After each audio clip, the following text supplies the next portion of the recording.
इतना चम्मच आप एक कप कॉफी में डाल दें. Maybe you'll get sick of being the monster out of my head, under my bed. Think you're something out of my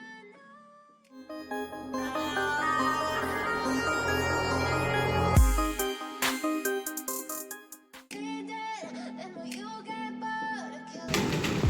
इतना चम्मच आप एक कप कॉफी में डाल दें.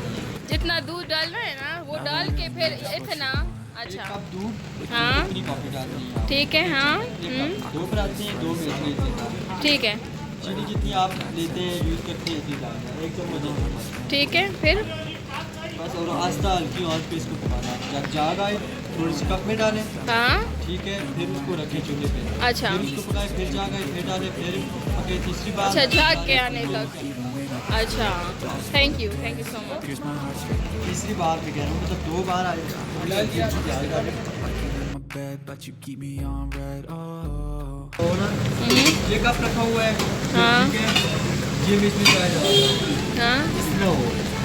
ठीक है. मिला के इस तरह. अच्छा फिर देखें. अच्छा पतला करके डालना है इसमें. अच्छा थैंक यू. चाय की भी जाग बन गई. अच्छा ठीक है thank you. Lay down and I play dead and I stay dead, then will you get bored of killing? so if I play dead, will you regret everything that you did, that you said? I don't think you understand what you